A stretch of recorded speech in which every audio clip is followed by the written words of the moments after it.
Good morning, everybody. It's good to see you all.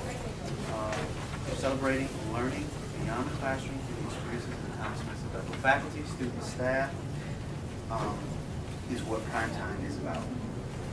So welcome to Prime Time at the BU Library. Keep an eye on the library webpage for more great presentations. One of these presentations could be you next. So contact Keith Brooks. Oh, that's me. All right. Contact me if you're interested in presenting. All right. If you missed the presentation, most are recorded. As we can see, we're live here. And can be viewed online at our BU Digital Library. $250 library research prize due date is this weekend, February 15th.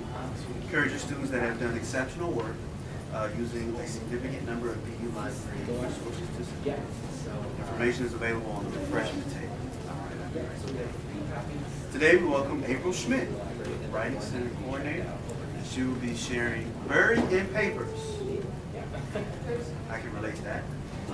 Best practices for giving effective and efficient feedback on student papers. All right, let's welcome April this morning. All right, you have a green handout there, which includes quite a lot of what's on the presentation here, because the font gets kind of hard to read. Believe it or not, it's taken 20 minutes to get to this point, but we finally, yay, have a presentation. All right, well, our time today is going to be split into two different sections. First, focusing on giving effective feedback, and then giving efficient feedback. One of the things that I talk to my students about is there's an ancient quote from a Greek writer who says, if you write quickly, you'll never write well. If you write well, you will soon write quickly. You have to do the quality piece first. Otherwise, you can get through a lot of garbage really quickly, but what good has it done you? So we're going to focus first on some effective pieces of feedback. Very quickly, I'm going to highlight some issues. Why is it challenging to give good feedback in the first place? Probably the first thing that comes to mind is just, I don't have the time. But even when we do have the time, most of us probably had the experience of pouring our heart and soul into a paper, and then it still somehow doesn't connect. We can't bridge through. So a couple of reasons that giving effective feedback or giving feedback on student writing at all ends up being a challenge. You can kind of scan the research here, or on the screen I'll just highlight a few things.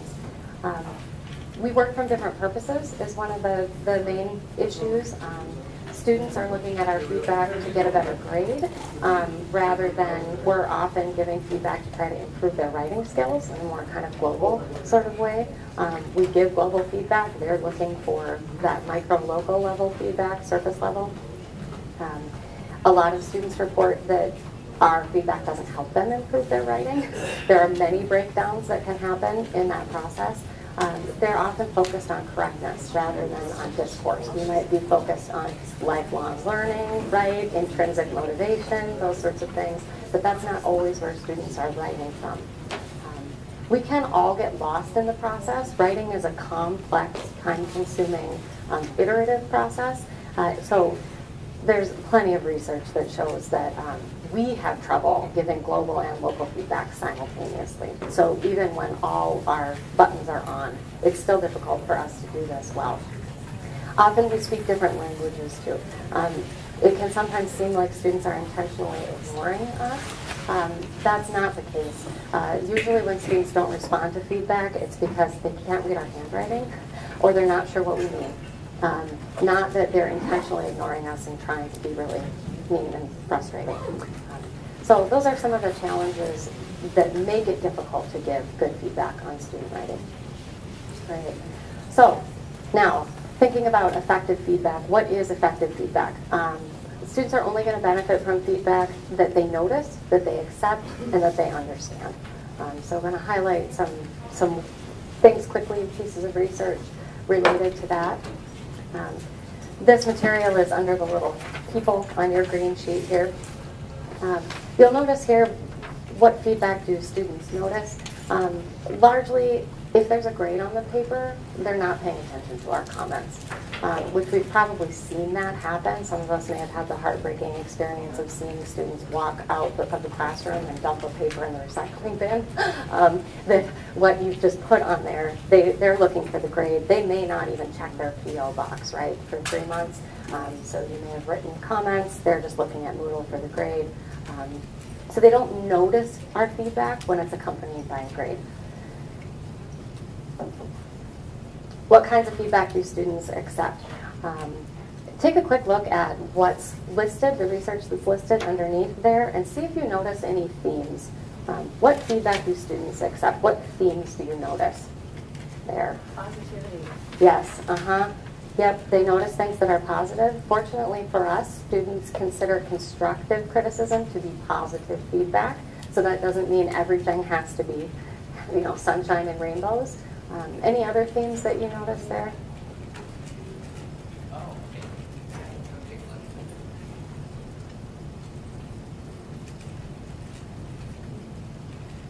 So if it doesn't affect the grade on this paper, then the comment is meaningless. Sure. Yep. If In some I way. can't change my grade. Right, exactly. Basically formative feedback, right? They're noticing formative feedback. Comments that they can apply, that they can use, that they can do something about. And then what kind of feedback do students utilize? I'll again just highlight some things here. Effective commentary occurs when what is said in the comments and what is done in the classroom mutually reinforce and enrich each other. Telling students that their essay isn't effective isn't enough. They need to know why it's effective. Students who receive ego-involving feedback sought less help than students who receive task-involving feedback, meaning good job is less effective feedback than even something that would be constructive criticism, saying the organization needs to be more clear here. Sometimes it is good to encourage students, but making sure that our encouragement is concrete and is involved in the task of the paper is feedback that they can utilize. They want specific comments. They want to be able to revise in a way that's going to produce a significant gain in quality, not just correct these things and you'll get 3 more points. And students are more likely to perceive instructors as writing guides when they're able to write when the teacher is present, which is kind of a tricky thing given the demands that are on our time already. So the question then is, how do you apply this? How can you give effective feedback? A couple of highlights here. Giving feedback separate from overall grades, staying next draft focused. You can see already that some of these things require a different sort of course design, right? Where are the paper due dates? Where is the paper in the overall arc of the course? Noting how improvement can be made, describing the text or the movie in your mind. That's a fairly common phrase in composition research, that your usefulness primarily is you are an informed or expert reader. So can you tell this writer what happens in my mind when I read this? And then that empowers them to control that or to pull those strings. And then referencing classroom instruction. So using vocabulary that's common between the classroom and the rubrics. So just for a little bit of practice to apply this, quickly just chat with a neighbor and referring to these tips for effective feedback. See if you can make one of these comments more effective. What would you say instead of saying unclear or your argument here is weak in order to stay next draft focused, describe the text, make a movie in your mind, note how an improvement would be made. So just take a minute and see if you can translate these ineffective comments to more effective comments.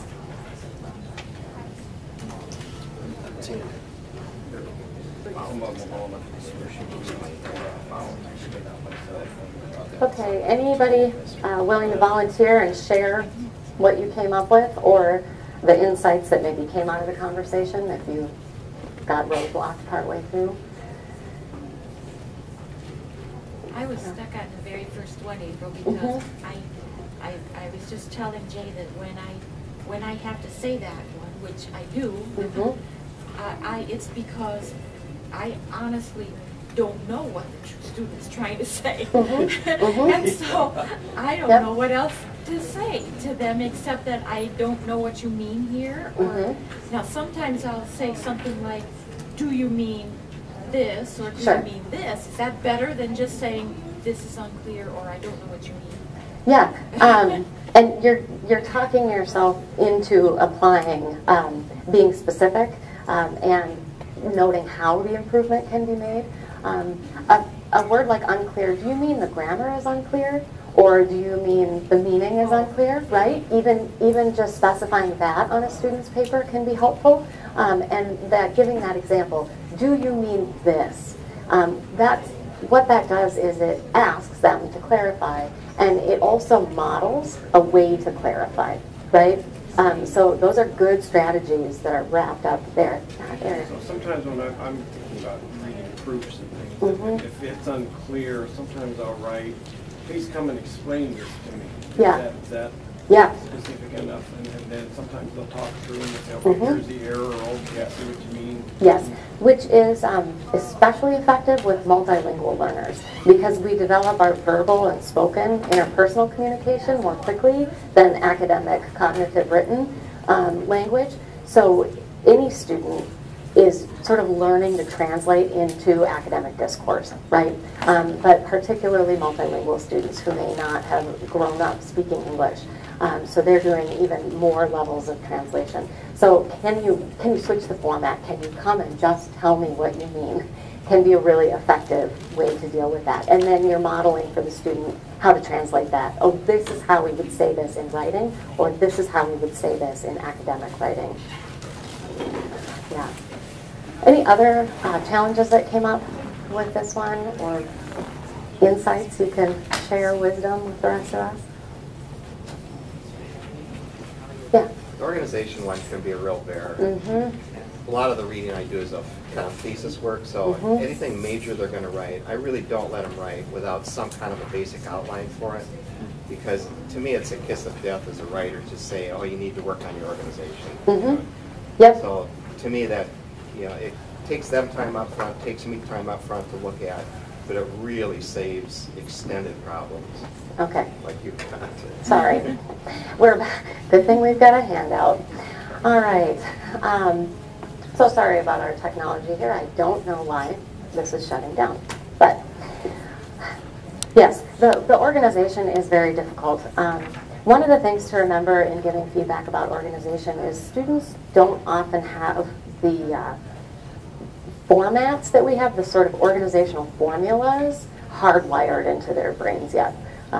We all, on some level, are working from models, right? Whether it's the journal article with a methods section, with results, that kind of thing. That's a formula for organization, even if it's a 5-paragraph essay, but then you can complicate.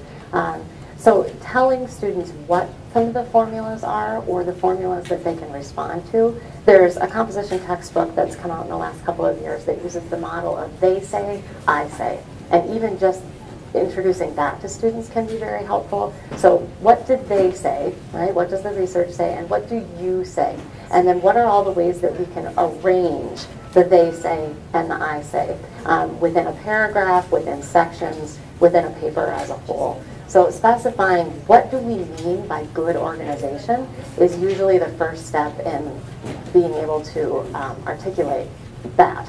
Because it's transparent, right? The best organization is totally transparent. You don't notice it. So that makes it harder for students to derive and to kind of learn by osmosis.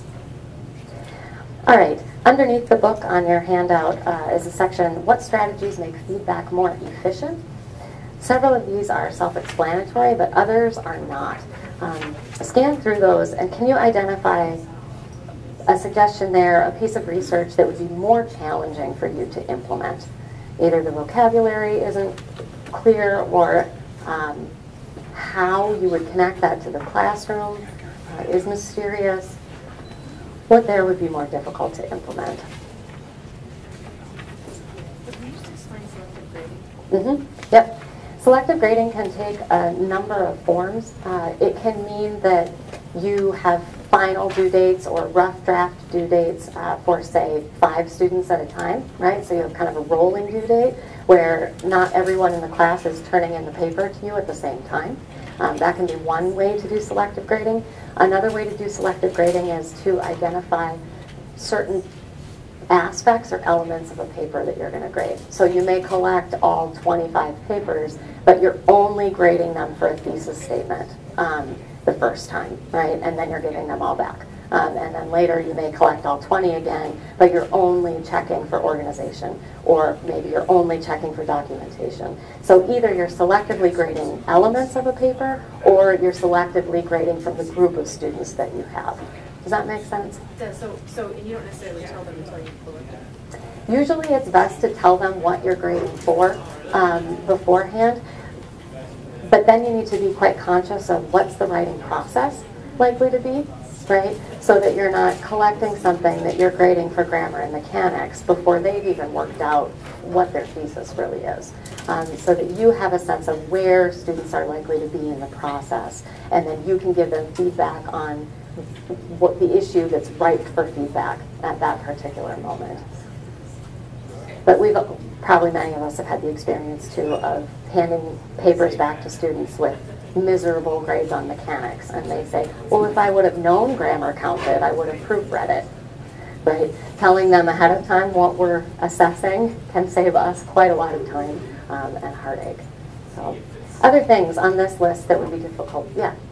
I noticed you have the thing about rubrics here, and then earlier you said something about not putting the feedback together with the grade or something like that. And but that is how I use my rubrics. Right. Can you tell me what you recommend? Yeah. In fact, I have handouts. Well, I can walk with this mic. Hopefully I don't give you all the line of feedback here. All right. And this gets us into this ways to give efficient feedback, how to apply some of this research here. What you've got on the top of this packet is the common research paper rubric for college writing. The format of this is different for different instructors, but the vocabulary and the content here are similar. A couple reasons that this can be helpful. The first thing I've listed as ways to give efficient feedback is to create clear and limited assignment objectives, right? Rubrics allow us to do that, and you can have draft rubrics. I will often give students chunks of this at a time where I may collect a rough draft, and the only thing on their rubric is ideas and content. Or the only thing on their rubric is ideas and content and rhetorical situation and organization. None of the documentation, source use, or mechanics is anything that I'm paying attention to right now. So that tells them, focus on this. This is what's important for this part of the paper. This is what needs to be developed before it even matters if you've got comma splices. So that can help to limit those assignment objectives. Of course, we all want them to be good at everything all the time, but we can't even live up to that standard. So if you can identify what is essential for this paper, and then even beyond that, what is essential at this point in the process of this paper, that helps tremendously. One of the things you'll notice, Carol, is that there's no total grade on the bottom of this rubric, right? There's no place that this indicates this is the total. It's kind of a gimmick, but I've started doing this on particularly final drafts where I will post their final grade on Moodle, but I don't put it on what I'm handing back to them. Because then at the very least, the 3 minutes at the end of class when they've got it, they're spending trying to figure out what their grade is, right? Which means they're reading my feedback. So there are these sort of tricks, and some of them you could say are quick and dirty, but they've got access to it. You know, but at least it engages them with the feedback on a different level. The way that I've created rubrics over the years is to basically just collect the comments that I get tired of writing. The things that I think, I wish I had a rubber stamp to say this because I'm saying it so often. If I put it on a rubric, then I don't have to write it on every one. So efficient feedback, giving efficient feedback really starts with giving the assignment, right? Can you be very clear about what the objectives of the assignment are and what they are not? right? What do we want to focus on right now? Because that speeds up your grading if you're looking for 2 or 3 things instead of a dozen. And they're more likely to succeed that way too. Implementing a drafting process, we talked some about already. That's number 2. The other thing that's in your packet, a couple other things here with handouts. On the back of that rubric is a summary of the general education writing objectives by year. When we talk about writing being process-oriented, process is important for the paper itself and for the arc of the course, but you're also going to have a lot more luck when you're choosing your objectives if those are aligned or at the very least harmonious with what students are learning in other parts of their education. The writing objectives for the general education curriculum are specifically and mindfully progressive and developmental. That students are building things like it's a stair step, learning one thing before another. So if you need vocabulary, if you need help identifying what to focus on in a certain course, there's some good information here on what sorts of things to do and how to articulate them, because this is vocabulary hopefully that students will be familiar with. Implementing a drafting process. We've seen in the research that students really only note formative feedback. So if you're spending a lot of time on final drafts, it's probably wasted. Which is hard to hear, but it's better to hear before you do it, like in this semester, than after. And it feels like we can keep banging our heads against the same wall. So think seriously about implementing a process for drafting. How can you get rough draft and formative feedback back to the students? Number 3 is proliferate feedback sources. Just because students are getting feedback, it doesn't mean you have to be the one giving it. This is one of those miraculous sort of things, too, that can save you enormous amounts of time. The last piece in this packet is some different examples of ways to do guided peer feedback. I highly recommend that you give students guidance when they're giving peer feedback, but that doesn't have to be an intensive process. It can mean you assign them to post a rough draft on Moodle on Monday, and by Friday they're assigned to identify 2 things on their classmates' papers. What was the thesis statement, and what's your number 1 suggestion for revision?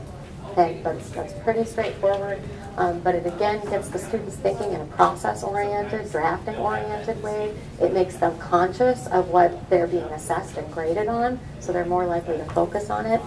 And then you see papers that aren't first drafts, which our students don't do a lot of drafting. We know that from some of the research that we've done on campus.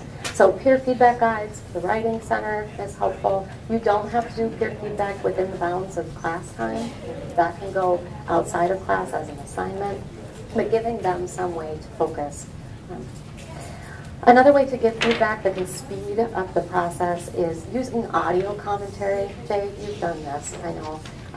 Has anyone used Jing before? You're familiar with Jing? Okay. Yeah. Jing is a way to basically do like a video screen capture. So you can pull a student's paper up on your screen and talk through your comments while you highlight or point on the screen to the different parts. That can be helpful for online courses. It can also be helpful for face-to-face courses because you don't necessarily have to be on campus when you're conferencing or giving feedback in that sort of way. You can also just, do digital recordings. I've done Jing also in kind of a narrated PowerPoint sort of way for things that students frequently have issues with. Things like formatting, documentation, stuff that's pretty straightforward, so that you're not saying individually to each student the same thing over and over again. If you're saying it a lot, just capture it and take advantage of technology to re-say it for you. And then the final tip there is to offer elective commentary on final drafts. And I'm sorry, we don't have the slides here because there are some more concrete suggestions for each of these on this. I can send it to all of you if you'd like it. But elective commentary on final drafts, research tells us that the students don't pay attention to summary feedback, so don't spend a lot of time on it. There are students who will apply it, though, to their next paper, to their next course. So if you give them the opportunity to get it, then you know you're only giving it when it's going to be attended to.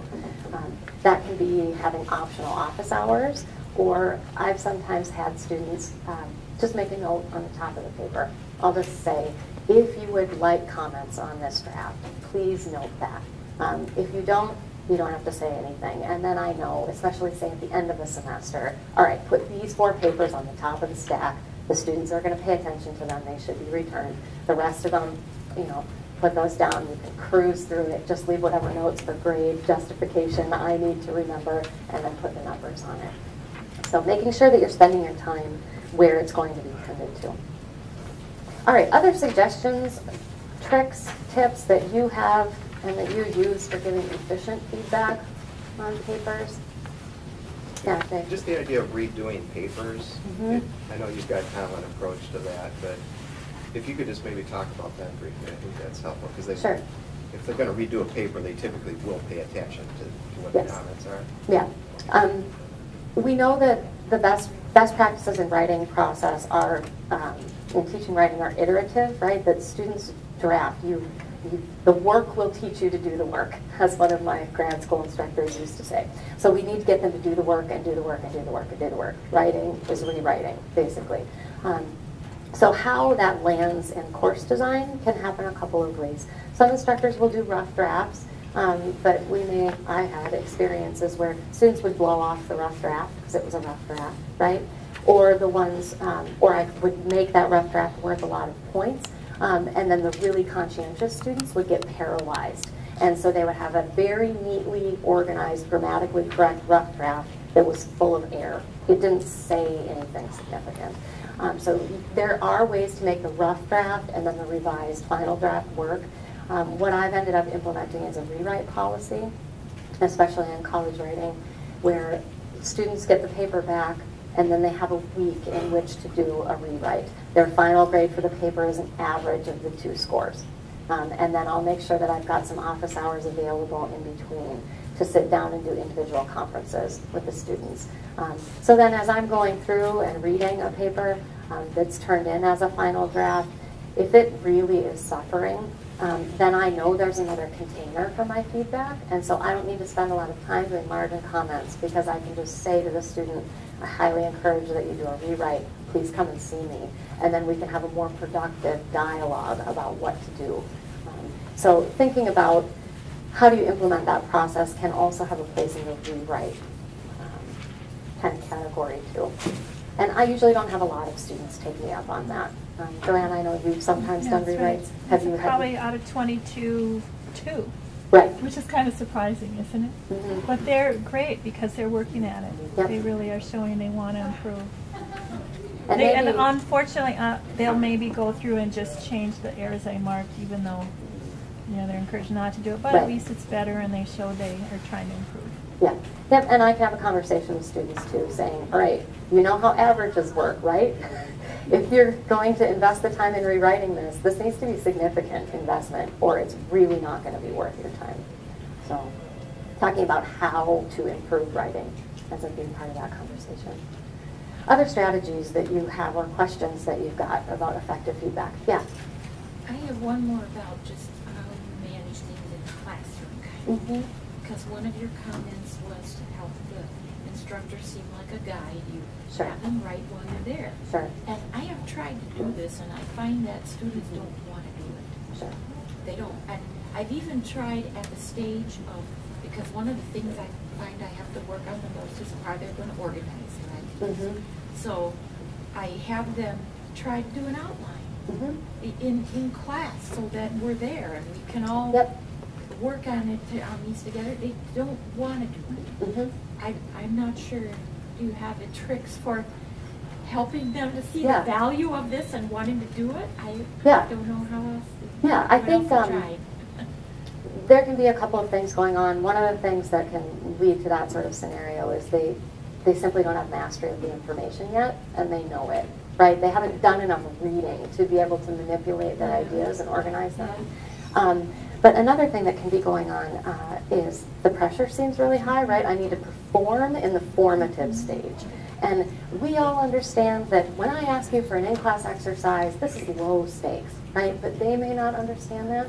So in some ways, specifically and explicitly lowering the bar, sometimes I found it's helpful to give students the assignment in the classroom of writing the worst possible outline. Right, the worst, this is junky outline, right? Anne Lamott has a chapter on this about the writing process, and that your very first goal is to write just a really horrible first draft. That's your goal. If one of the characters wants to say, well, yes, I say so, Mr. Poopy Pants, then you let them. But that your goal is to write the worst one possible, just to kind of purge it. But that also, it shakes out the pressure, right? And it acknowledges that this isn't a one draft, only draft kind of process. This is, we're going to need to form this and work together. And so you tell them, write a junky one, write one for revision, and then work with a neighbor or work with a small group, or let's get one up on the screen here, and work together on how to move from here to here. Just to acknowledge, it's not optional to move from here to here.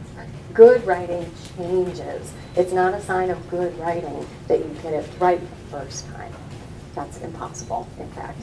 So some of it can just be talking about the process around that can help there too. Sometimes I've found that having something else or something specific for the students to do while I'm around doing coaching, so they can sort of decide how involved I am in their coaching process, is helpful too. An easy way to do that is, say, like a computer lab or a library lab workday, where students will come in, they can be doing research or whatever they want, but it's very clear that I am here to address your questions.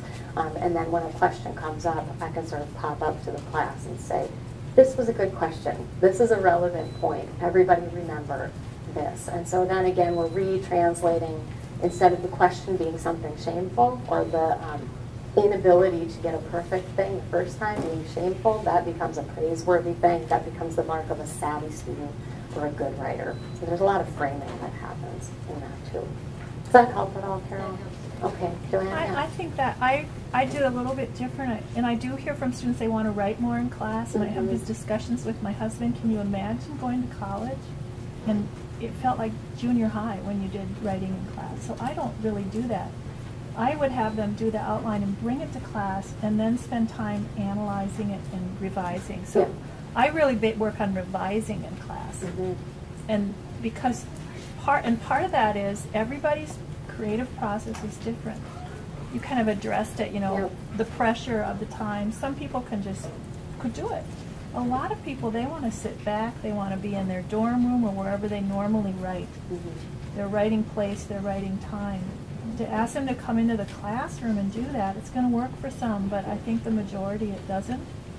So let them do that creative process in their own time, in their own way, and address how to tweak it. Yeah. Which is essentially flipping, right? That's what we do that a lot in writing classes, right? Outside of class, come into class for feedback and revision.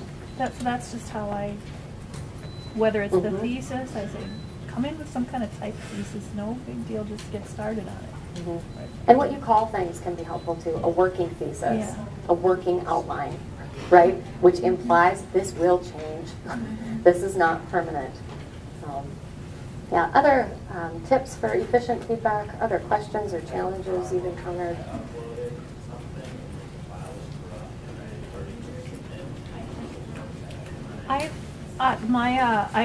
I never used a rubric. I just don't like them. You know, and I think what I didn't like was putting points on there, and then I'd say, well, it adds up to a B. It's really a B+. And then I'd just manipulate the points.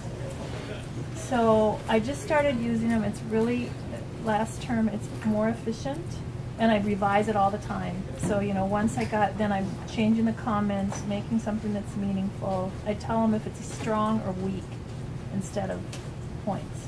This was a strength or this was a weakness. And what they told me is, they said, just tell us, like, underline 2 things that I really needed to work on. That was enough information for them. And that actually is probably the #1 efficiency tip that you can have, is only ever note patterns. Don't mark every grammatical error. Don't mark every time there needs to be a transition. Just note patterns. Students get paralyzed by being overwhelmed, and they cannot apply in a process a huge amount of information. So we can feel like we're doing them a great favor, right, by marking and noting everything exhaustively.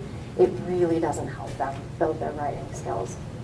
So yeah, and you'll notice on this version of the rubric too, that there's a mechanism for each of the elements, or just, is it an area of strength, an area of competence, or an area of weakness, right? So just kind of noting in large strokes for those students who are interested, not just this is a B+, but what parts of this were challenges for me and what parts of this were strong points. Any other questions? Yeah. I'll just throw in a comment maybe. To me, it seems like when we set a tone when we write our comments. And I think oftentimes when we're writing comments on paper, sometimes we come across as maybe less humane and human than we really are. And I think a lot of times when we write comments, what I like to do is visualize that I'm having this conversation with this person.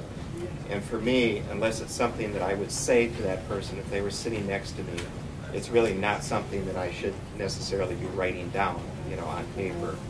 But I think part of setting that tone is how we begin a conversation. So when we're talking with a person, we try to start it in a positive way. Yet if we're being honest, we try to throw in some suggestions, some meaningful critique as well. So I think the same kind of thing is important in written comments. I think the idea of starting off with positive, much like you would with a personal conversation, yet you still want to get to the hard stuff, the important stuff in some way too. But that's how I like to try to visualize it and keep it human and kind of humane. But I check myself and I say, is this something you would say to the person? And before I write it, I've got to be sure. Because it's really easy. We see so much garbage kind of written down. It's easy to get in a bad frame of mind and just start ripping on one person because we've seen this, so many times. Yeah. And one of the things that came to me actually through some of Jay's resources is in doing a rubric that asks for student self-evaluation, having a section 2 where you ask them to identify what's something that I feel is a strength of this draft and what's something that I feel like is a remaining challenge in this draft. And then when they turn that in with the paper, I can read the challenge and then start my comments responding to that. Yes, I agree. Organization was a challenge in this paper. And then it's not as sort of abrasive or offensive because the student has kind of opened that door, and I'm affirming even in my criticism, right? Yes, you're seeing your draft clearly. The organization needs some more work, even though I am essentially saying this organization isn't very good. So, all right, have to cut us off here, but thank you for your engagement. Let me know if you have questions. I'm available for consultations on individual writing assignments, on course development, for departmental writing curriculum, any of that is part of my faculty development load. So let me know if there's any questions I can answer or any other support that I can offer.